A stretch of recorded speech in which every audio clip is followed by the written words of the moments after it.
As we try to do each week, let's go ahead and check in now with Jason Whiteley. You can hear him, by the way, on the podcast Y'all-itics, and you can see him as the host of Inside Texas Politics, which airs right here on TV3. Jason, Lieutenant Governor Dan Patrick laid out what he wants to accomplish in this next legislative session, which I believe convenes in January. Any surprises there? Yeah, Mike, Lieutenant Governor Dan Patrick laid out 21 priorities he wants to accomplish, get passed when the lawmakers reconvene next month. At the top of the list, like it often is property taxes. Remember, Texas pays some of the highest property taxes in the entire country. But it's interesting, as you mentioned, what was not listed there, and that is school vouchers. Conservatives have long pushed for school vouchers for multiple sessions now. This is letting parents use public tax money to essentially pay for private school tuition. The problem here for Republicans is that a lot of rural Republicans are against this. Rural Republicans make up most of the Texas legislature. We'll have to wait and see whether any of them actually warm up to it this time when lawmakers reconvene, as you said, on January the 10th.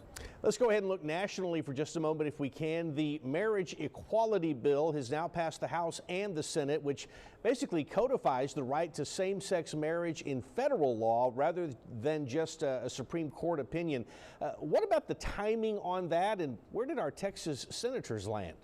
Yeah, Mike, good questions there, too. This is something, Democrats really wanted to do before they lose total control of Congress next month, before Republicans take over the House, as so many expect to happen here. They want to put it on the books, actually make this a law, rather than rely on that Supreme Court decision, the Obergefell decision, because they know what happens when they just rely on a Supreme Court decision. We saw what happened with Roe versus Wade, overturned after 50 years or so, a little earlier this year. As you asked, though, how did Cornyn and Cruz vote on this? As expected, this is a Democratic priority. Cornyn and Cruz, Republicans, voted against it. Their main focus here, they say this infringes on religious liberty. What if a church doesn't want to hold a same-sex wedding ceremony? The Cornyn and Cruz, the Texas senators, the Republicans didn't want those churches, every church, to have to do that. But Democrats made sure they wrote into the bill that this bill does not require religious organizations to perform any of those ceremonies, but is still likely more to come here.